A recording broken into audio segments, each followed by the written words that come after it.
રાજકારણને અને સમાજને કંઈ લેવા દેવા નથી. આ બંને બાબતને અલગ રાખશો તો સારું રહેશે.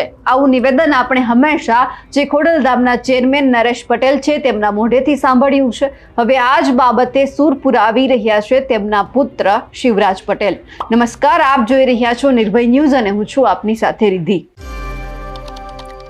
ખોડલધામના ચેરમેન નરેશ પટેલને જ્યારે સવાલ કરવામાં આવે છે રાજકારણ અને સમાજને લઈને, ત્યારે તેઓ હંમેશા એમ કહે છે કે આ બંનેને તમે દૂર રાખો તો સૌથી વધારે સારું રહેશે. અને આ જ બાબતે તેઓ હંમેશા એવું કહેતા આવ્યા છે કે આ બંને બાબતને ક્યારેય ભેગી ન કરવી જોઈએ. હવે આવી જ એક વાત સામે આવી છે રાજકોટથી, કે જ્યાં રાજકોટની અંદર સરદાર સન્માન યાત્રા નીકળી હતી અને જ્યારે રાજકોટ પહોંચી ત્યારે તેમનું વિધિવત સ્વાગત કરવામાં આવ્યું. ઘણા બધા નેતાઓ આમાં જોડાયા અને આ જ કાર્યક્રમની અંદર શિવરાજ પટેલ પણ જોડાયા હતા. જ્યારે આ બાબતે શિવરાજ પટેલને પૂછવામાં આવ્યું સમાજ અને રાજકારણ બાબતે, ત્યારે તેમણે સ્પષ્ટ એવું કહી દીધું છે કે તમે આ બંનેને અલગ રાખો તો બહુ સારી વાત છે, ભેગા ન કરવો જોઈએ. રાજકારણને સમાજને સાથે ન જોડો તો સારી બાબત છે.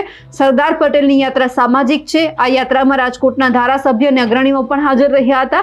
રાજકોટના રાજવી પરિવારના માંધાતાસિંહ જાડેજા પણ આ કાર્યક્રમ છે તેમાં હાજર રહ્યા હતા. અને આ સાથે જ સરદાર સન્માન યાત્રા જ્યારે રાજકોટ પહોંચી ત્યારે સૌરાષ્ટ્રના પાટીદાર અગ્રણીઓ પણ ખૂબ મોટી સંખ્યામાં હાજર હતા. સૌરાષ્ટ્રના રાજકીય સામાજિક અગ્રણીઓ પણ હાજર હતા.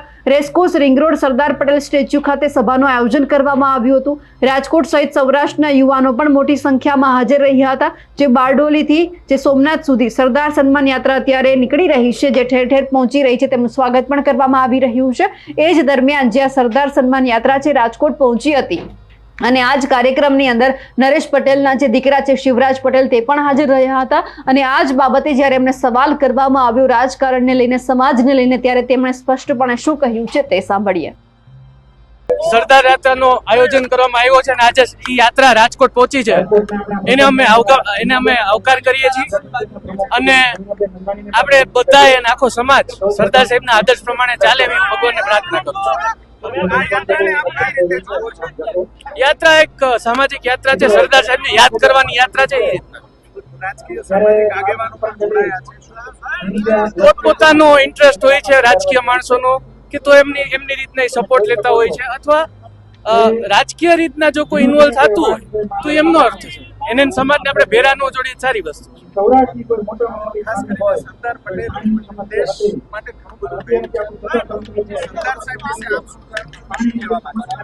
સરદાર સાહેબ ની જેટલી આપણે પ્રતિક્રિયા વિશે બોલીએ ને, એ મારી માટે એમની માટે ઓછું છે. કારણ કે જયારે સરદાર સાહેબને 150 વર્ષ પૂરા થવા આવ્યા છે અને એમને જે આ દેશ માટે કર્યું છે, આ દેશની આઝાદી માટે કર્યું છે, આખા બધાય ગાંધીજી, નહેરુ સાહેબ, બધા ફ્રીડમ ફાઇટર્સ મળીને જે દેશ માટે કર્યું છે, એવું એનું 5% અમે કરી શકીએ. સારી વસ્તુ.